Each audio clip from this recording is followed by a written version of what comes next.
AITA for telling my mom her husband is just the man she cheated on my dad with, right before my wedding.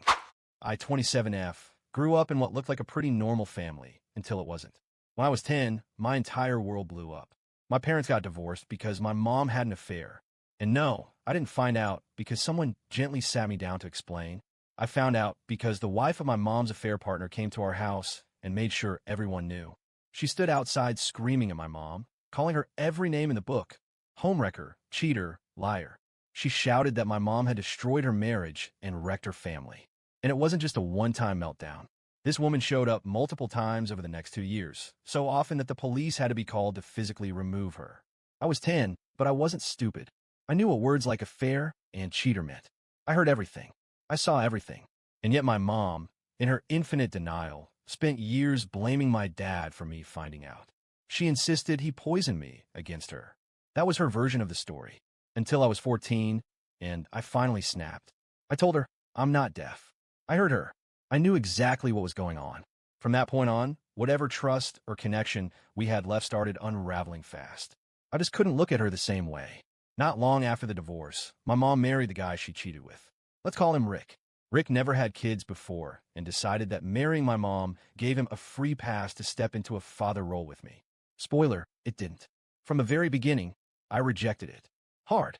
I told him straight up, you are not my dad. You never will be. I already have a dad. And unlike Rick, my dad was a real father. He loved me. He raised me. He showed up for me. He didn't betray me or destroy my family.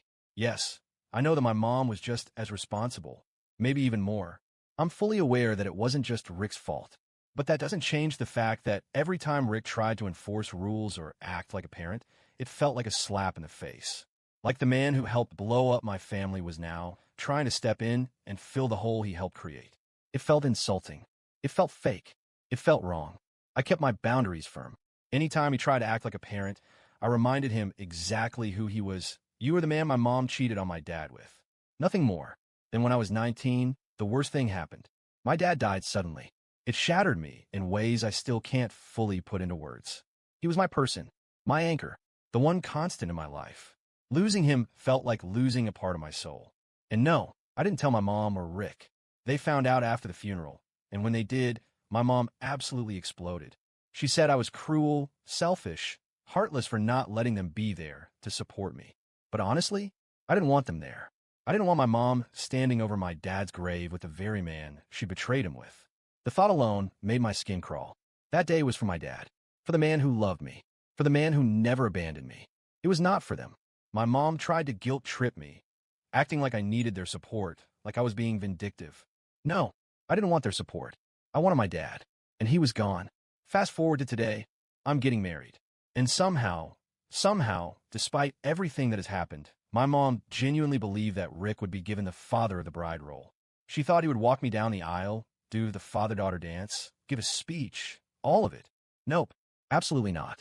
Instead, I asked my grandfather, my dad's dad, to walk me down the aisle.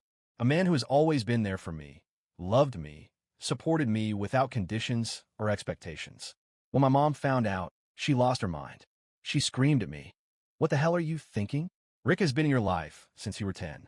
He raised you. He's more to you than just some guy off the street. That was it. Something inside me just broke. Decades of frustration, resentment, anger, all of it boiled over. And I said, you're right, Mom. He's not just some guy off the street. He's the guy you cheated on Dad with. That's all he's ever been to me. Silence. Just pure, dead silence. For a moment, she just stood there, stunned. Then the screaming started. She called me cruel, vindictive, immature. She said I was stuck in the past, that I needed to grow the fuck up, and that I was punishing her and Rick for something that had nothing to do with me. Nothing to do with me? Really? I stared her dead in the eyes and said, this isn't punishment. This is consequences. You made your choices. Rick made his choices. And now you both get to live with what that means. You don't get to rewrite history just because it makes you uncomfortable. She completely lost it. Full meltdown mode. Told me I was ungrateful, selfish, disgusting. That Rick had tried so hard to be there for me, and I was treating him like garbage. But here's the thing. Trying doesn't erase the past. Trying doesn't give you rights to things you didn't earn. Rick isn't my dad. He never was. He never will be. And pretending otherwise won't change what happened. I don't regret choosing my grandfather. I don't regret standing my ground, but I'll admit, a part of me does wonder if I was too harsh.